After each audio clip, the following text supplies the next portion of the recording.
The Intersystem Survival Consortium had a reputation for being the kind of institution that could teach a glacian ice former how to thrive in a methane swamp, or a Vorlaxian acid breather how to appreciate the subtle nuances of a nitrogen-oxygen atmosphere. Their training facility, perched on the perpetually neutral station Kepler-9, represented 300 years of accumulated wisdom about not dying in horrible ways across the galaxy's most inhospitable environments. The curriculum was simple: throw students into nightmarish conditions, see who comes out alive, and ideally, learn something in the process. It was education through trauma, and somehow 17 species had signed off on this as a pedagogically sound approach. The facility itself was a monument to paranoid engineering. Observation decks wrapped around simulation chambers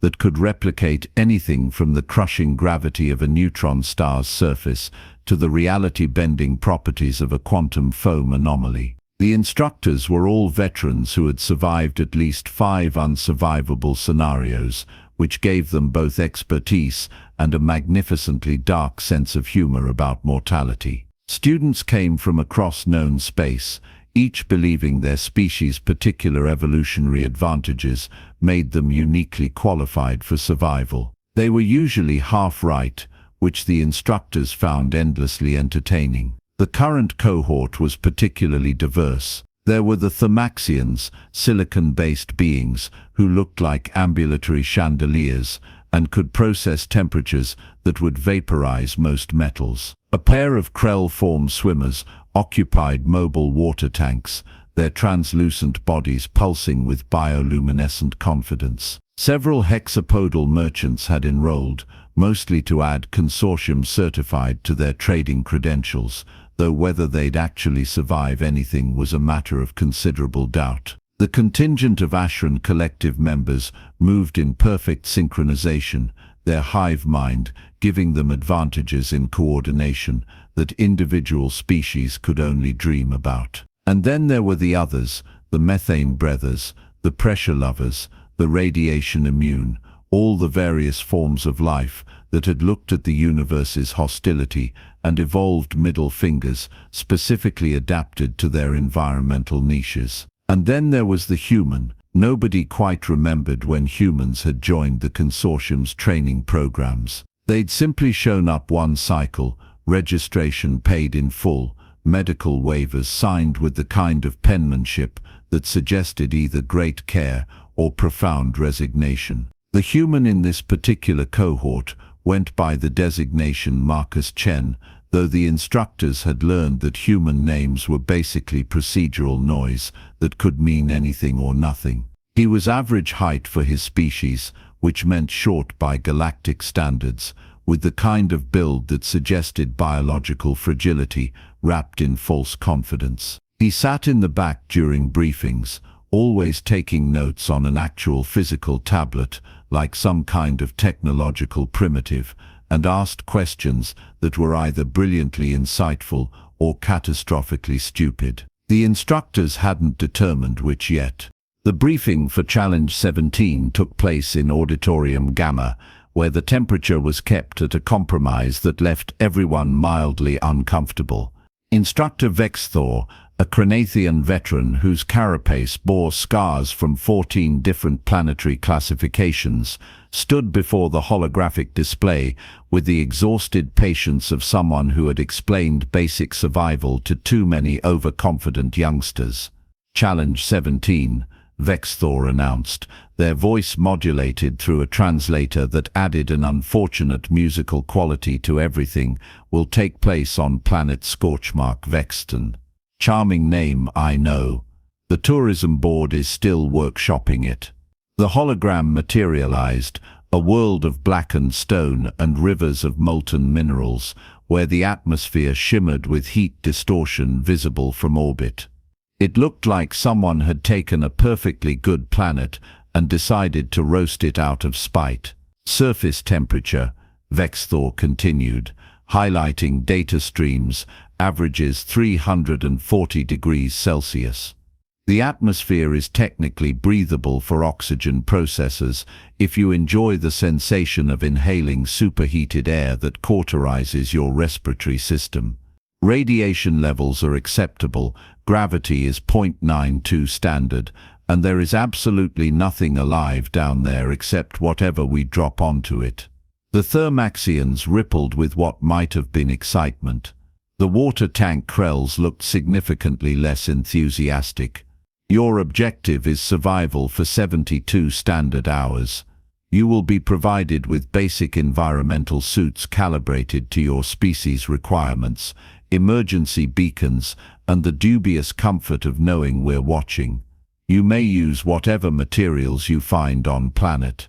You may use your natural abilities. You may pray to whatever deities your cultures have invented to explain the universe's hostility. Vex'thor paused for effect, a move they'd perfected over decades. What you may not do, and here their voice took on the tone of someone about to invoke a rule that would definitely be tested, is attempt any form of combustion-based heat manipulation.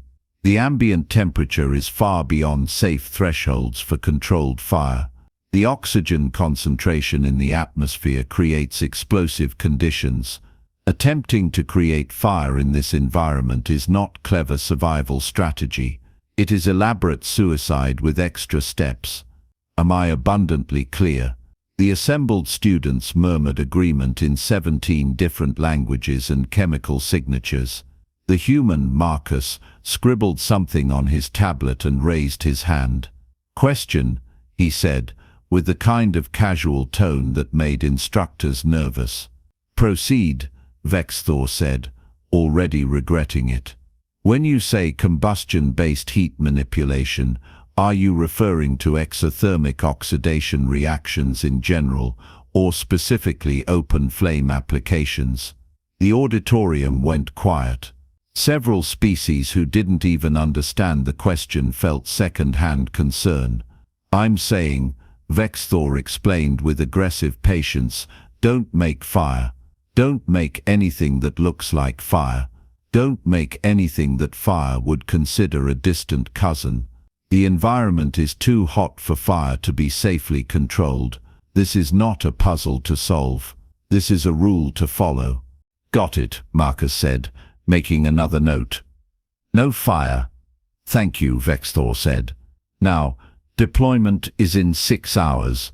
I suggest you prepare your equipment, review your species' thermal tolerance data, and make peace with your gods.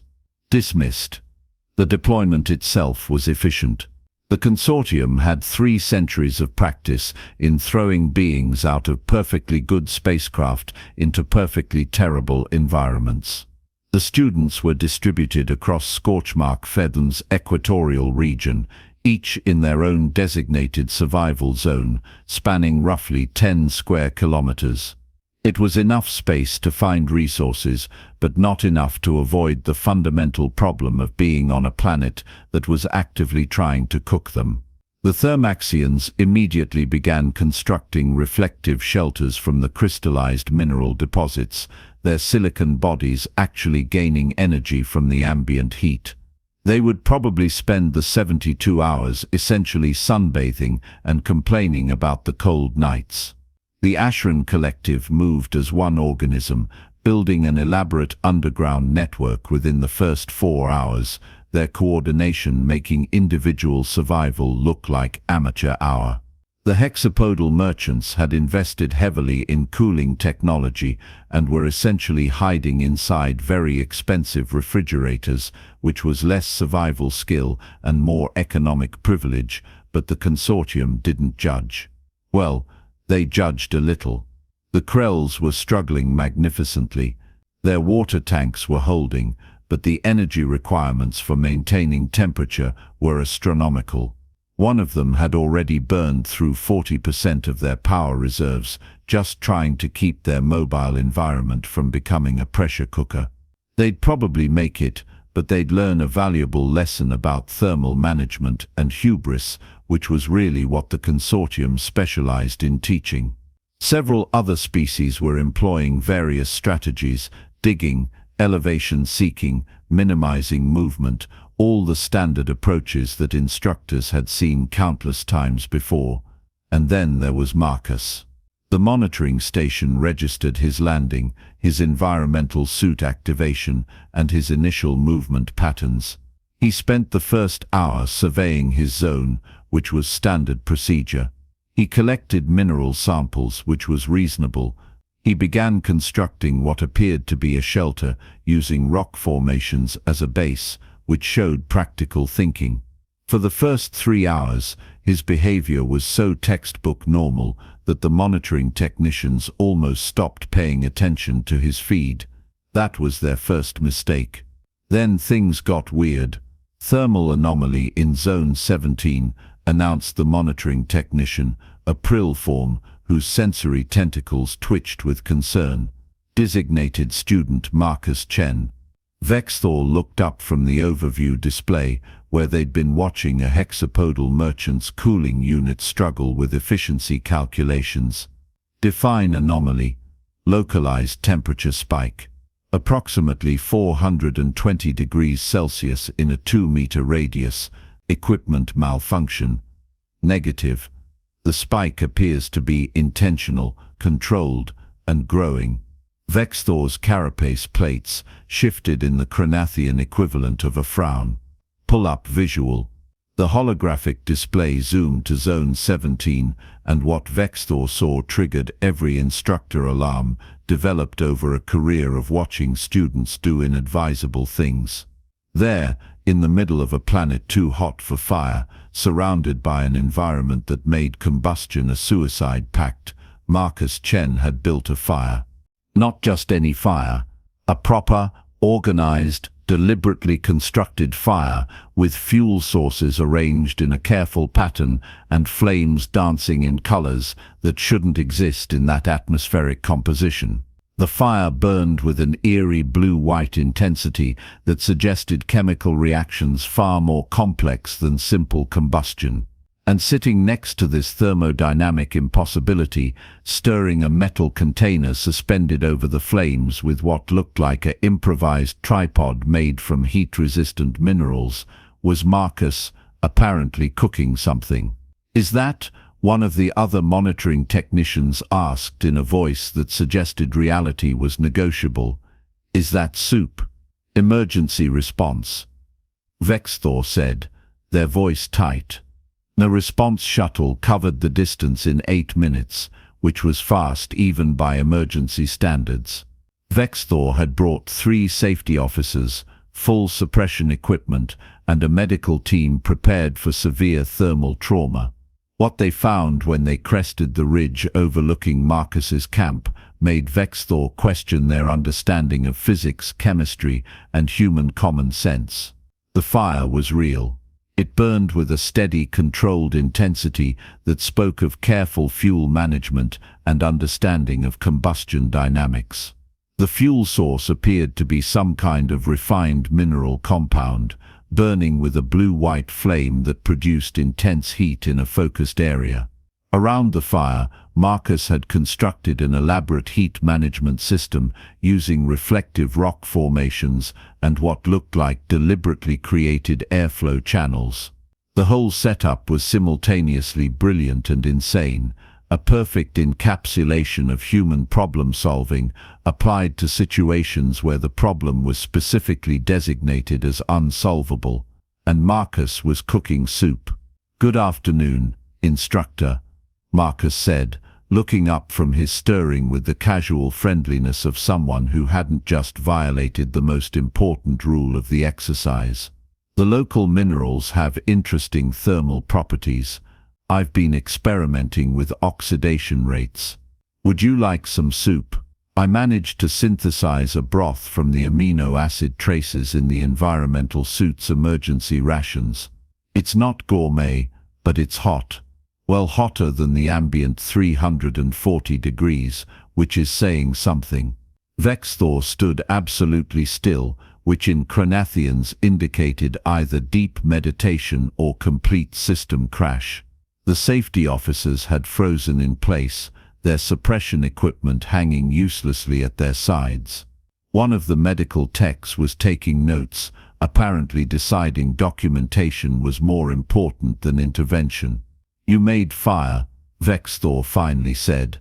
"Technically, I facilitated a controlled exothermic oxidation reaction using local materials. I specifically warned against fire." "You warned that the temperature was too hot for fire," Marcus corrected, still stirring his soup with maddening calm. "Which is true for conventional combustion in standard atmospheric conditions, but I found a mineral compound with a significantly higher ignition threshold. By adjusting the oxygen mixture using localized atmospheric processing and creating controlled convection patterns, I was able to achieve combustion at temperatures that actually work better in this environment than they would in standard conditions. The ambient heat actually helps stabilize the reaction once it reaches critical threshold." The safety officers had their suppression equipment ready, but they weren't quite sure what they were supposed to suppress. The fire was clearly controlled. The human wasn't injured, and technically nothing was exploding, which was usually the threshold for emergency intervention. "You were told," Vex'thor said slowly, each word carefully enunciated, "not to make fire. You told me the environment was too hot for fire to be safely controlled." Marcus replied with the patience of someone explaining basic concepts to a child. "So I made a fire that's specifically designed for this temperature range. I followed your warning by not using conventional fire starting methods. This is a high-temperature, specialized combustion system adapted to environmental conditions exceeding 300 degrees Celsius. Completely different thing. See, the key distinction is—" "I understand the distinction," Vex'thor interrupted. "I'm choosing not to accept it." "That seems like a pedagogical consistency issue, but okay." By now, students from other zones had noticed the commotion.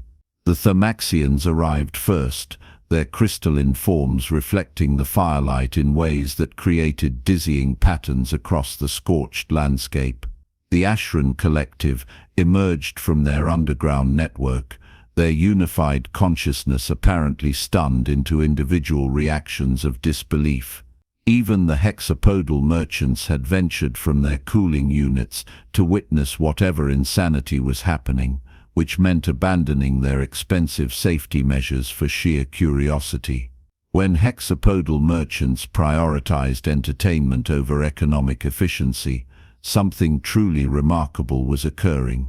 "That's fire," one of the Thermaxians stated, their translated voice full of wonder. "Actual combustion. In this temperature, how is the reaction remaining stable? How is this possible?" An Ashran drone asked, echoing the question on everyone's collective consciousness. Marcus, evidently pleased to have an audience and sensing an opportunity for what humans called teaching moments, launched into an explanation that was equal parts chemistry lecture and survival demonstration. "The key is understanding that fire isn't a single phenomenon. It's a rapid oxidation reaction that requires fuel, oxygen and heat. Everyone thinks about fire in terms of Earth normal conditions, room temperature ignition, standard atmospheric pressure, conventional fuel sources. But those are just parameters. They're not universal constants." He gestured to his fire, which continued burning with almost offensive stability, as if the universe's fundamental laws were just suggestions it was choosing to ignore. "This planet's atmosphere has a higher oxygen concentration than Earth standard, which normally would make combustion dangerously volatile. But the ambient temperature is so high that conventional fuels would spontaneously ignite without control. So I needed a fuel source with a much higher flash point. These mineral deposits," he indicated the blue-white burning material, "contain a silicon carbide compound that doesn't reach combustion threshold until around 400 degrees. Below that, even in high oxygen, they're stable.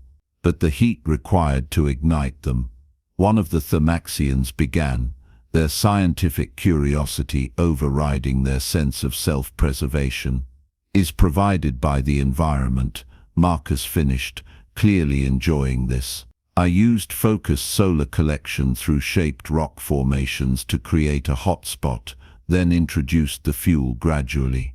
Once ignition occurred, the reaction is actually more stable than conventional fire because the ambient temperature keeps everything in the optimal combustion range. It's self-regulating. Lower combustion would be snuffed by environmental heat. Higher combustion can't occur because the fuel compound has a maximum oxidation rate. The planet itself acts as a temperature governor.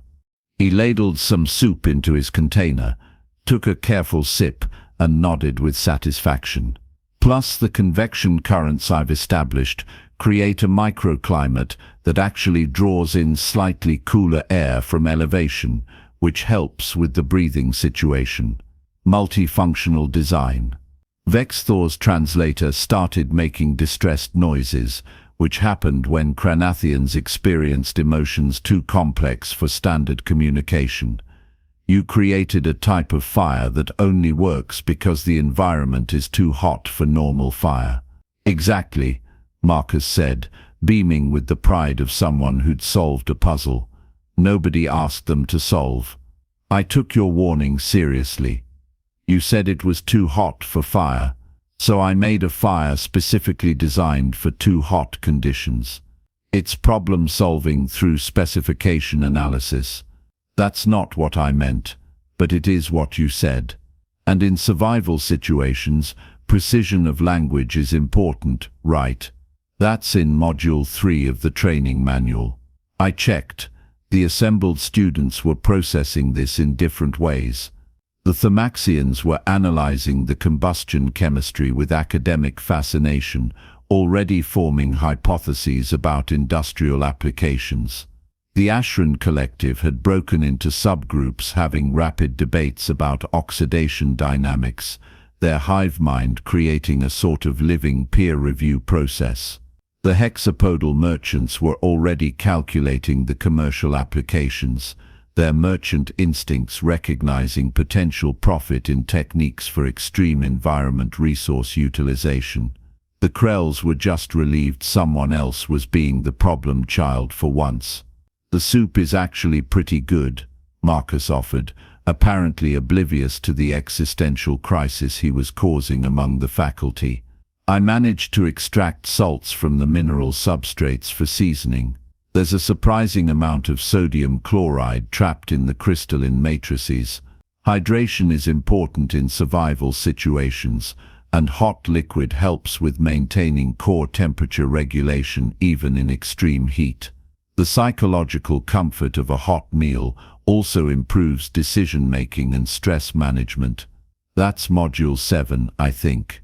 One of the braver Ashran drones approached and accepted a portion of soup in a heat-resistant container. There was a moment of collective tension as it consumed the offering, processing the taste through whatever sensory apparatus the collective used. The other drones went still, sharing the experience through their neural link. It's adequate, the drone reported. Surprisingly adequate.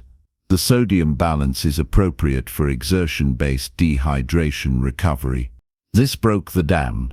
Students began approaching with their own containers, and Marcus, playing the gracious host on a hell world, began serving soup to representatives of 17 species, all of whom were supposed to be focused on individual survival, but had instead gathered around humanity's baffling relationship with fire and food.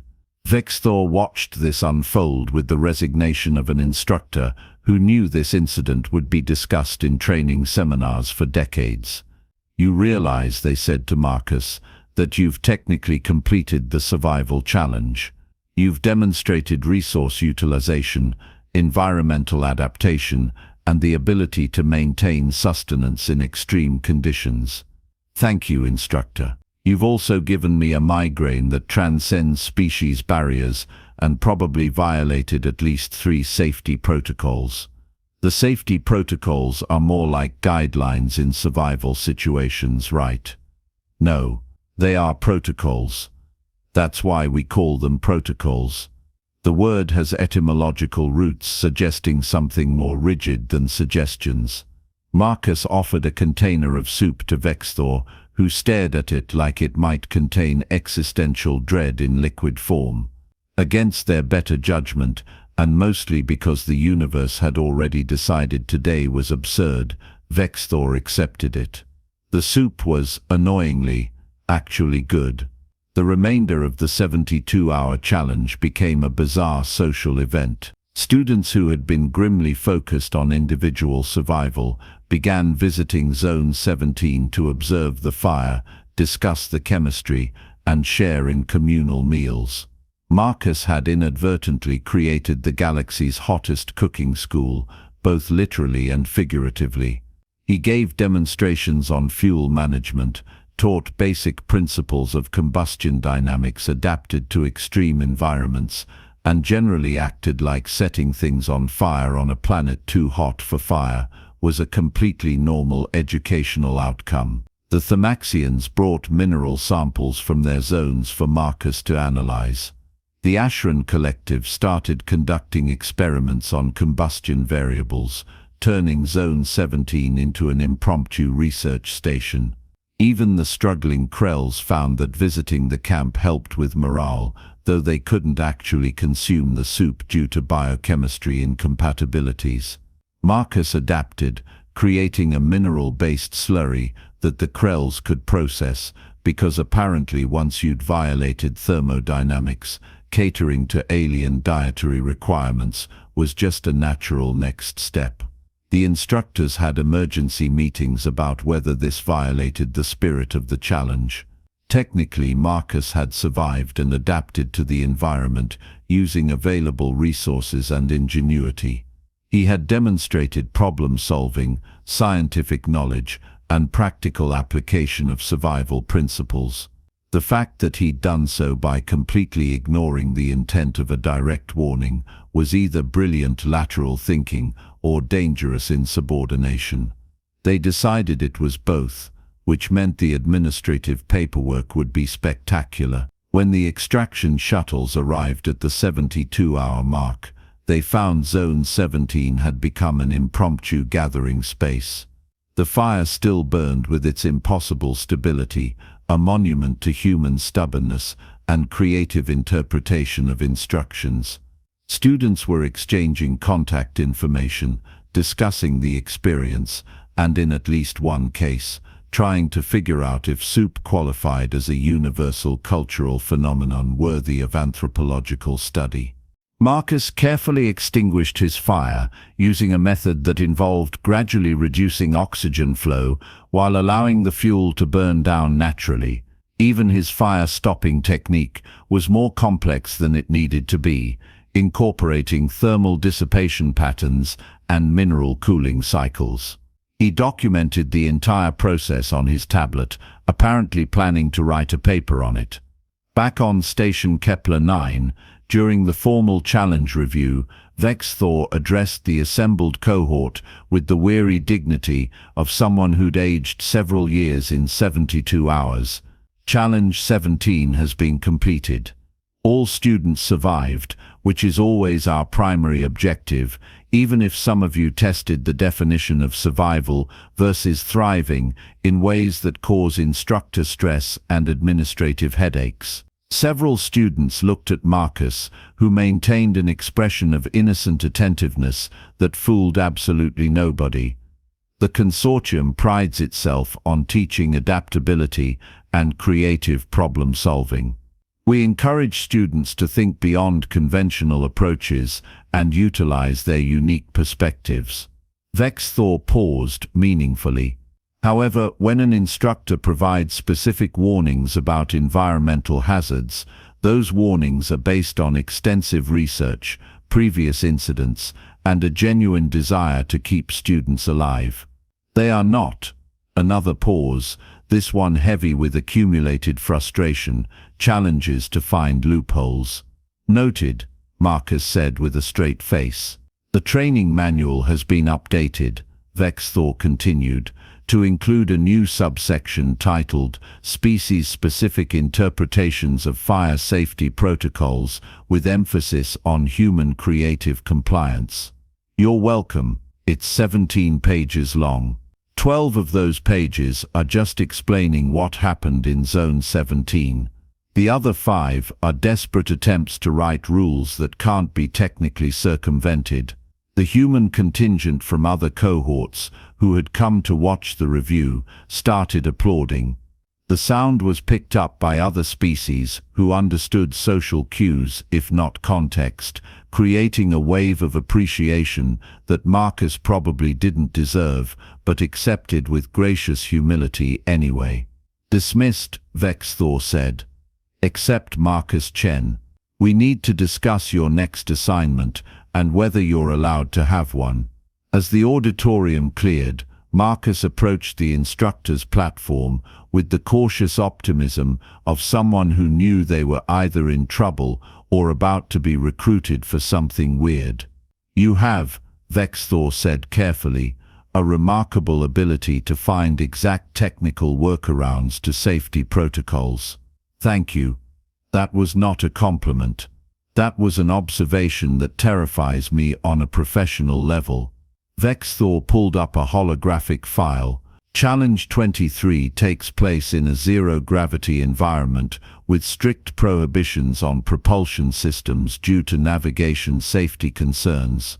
Marcus's eyes lit up in a way that made Vex'thor immediately regret this conversation. "Don't," Vex'thor warned. "I wasn't going to say anything. You were thinking it. I could see you thinking it. Your species has very expressive faces when you're plotting. I was just considering that technically, if you manipulate angular momentum through distributed mass repositioning, you could achieve, absolutely not, effective propulsion without violating the specific prohibition on. I will fail you right now. I will retroactively fail your species' entire application to the consortium. I will invent new categories of failure specifically for you." Marcus grinned, which confirmed Vex'thor's suspicion that humans viewed rules as a starting point for negotiation rather than actual boundaries. It was a smile that promised future paperwork and revised safety protocols. 3 weeks later, reports would emerge from Challenge 23 about a human who had somehow achieved controlled movement in zero gravity using nothing but strategic sneezing and conservation of momentum. The incident would spark another manual revision, several interdepartmental memos, and at least one instructor's request for early retirement.